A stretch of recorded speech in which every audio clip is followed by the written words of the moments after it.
ఉంటుంది. రోజువారీ ఆహారంలో పెసల్ని భాగం చేస్తే అనీమియా లాంటి వ్యాధులు రాకుండా చేయవచ్చు. ముడి పెసలు రెగ్యులర్ డైట్లో చేర్చుకోవటం వల్ల పొట్ట ఫుల్గా ఉన్న అనుభూతిని చెందుతారు.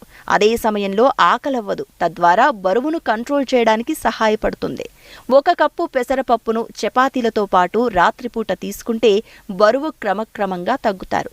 బరువు తగ్గాలనుకునే వారికి పెసలు అద్భుతంగా ఉపయోగపడతాయని పరిశోధకులు అంటున్నారు.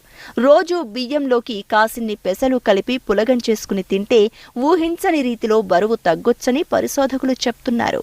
తీవ్రమైన ఆకలి సమస్య ఉన్నవారు రోజు పెసలను తింటే ఆకలి అదుపులోకి వస్తుంది. తద్వారా బరువు తగ్గడం తేలికవుతుంది. పెసలను రోజు ఆహారంలో భాగం చేసుకోవటం వల్ల డయాబెటీస్ సమస్య నుంచి బయటపడొచ్చు. షుగర్ లెవెల్స్ తగ్గుతాయి. శరీరంలోని చెడు కొలెస్ట్రాల్ను తగ్గించి మంచి కొలెస్ట్రాల్ను పెసలు పెంచుతాయి. దీంతో గుండె జబ్బులు రాకుండా అడ్డుకోవచ్చు. శరీర మెటబాలిజంను